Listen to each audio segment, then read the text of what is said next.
Welcome to my channel. Today we'll be talking about the story of Adam and Eve. In the beginning, God created the heavens and the earth. Now the earth was formless and empty. Darkness was over the surface of the deep, and the Spirit of God was hovering over the waters. And God said, "Let there be light," and there was light. God saw that the light was good, and he separated the light from the darkness. God called the light day, and the darkness he called night. And there was evening, and there was morning, the first day. And God said, "Let there be a vault between the waters to separate water from water." So God made the vault and separated the water under the vault from the water above it. And it was so. God called the vault sky.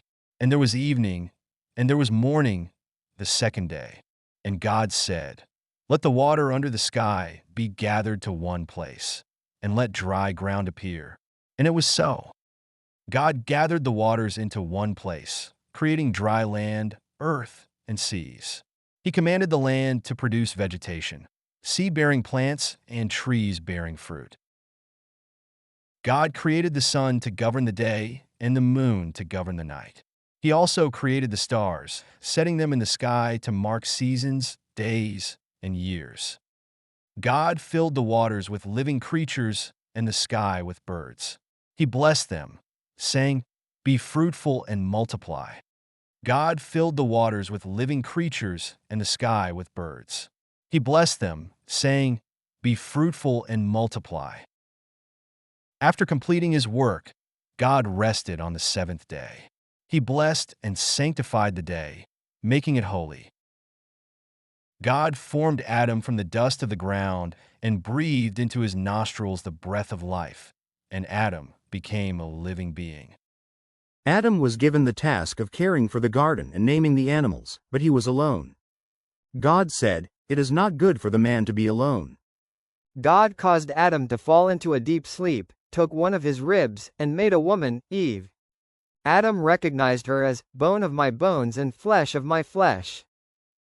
That's how Eve was made. God gave them only one command: they could eat from every tree in the garden, except for the tree of the knowledge of good and evil, which stood in the middle of the garden. God warned them that if they ate from that tree, they would surely die. A serpent, more cunning than any other creature, approached Eve and questioned God's command, asking, "Did God really say, 'You must not eat from any tree in the garden'?" When God called out to them, they hid out of shame. Adam blamed Eve, and Eve blamed the serpent. To the serpent, "Because you have done this, cursed are you above all livestock and all wild animals. You will crawl on your belly, and you will eat dust all the days of your life. And I will put enmity between you and the woman, and between your offspring and hers. He will crush your head, and you will strike his heel." I will make your pains in childbearing very severe. With painful labor, you will give birth to children. Your desire will be for your husband, and he will rule over you. To Adam, because you listened to your wife and ate fruit from the tree about which I commanded you, you must not eat from it. Cursed is the ground because of you.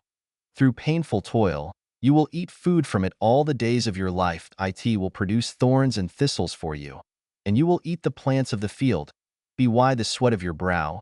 You will eat your food until you return to the ground, since from it you were taken. For dust you are, and to dust you will return.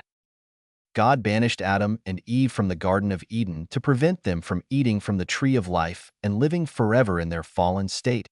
He placed cherubim and a flaming sword to guard the way to the tree of life.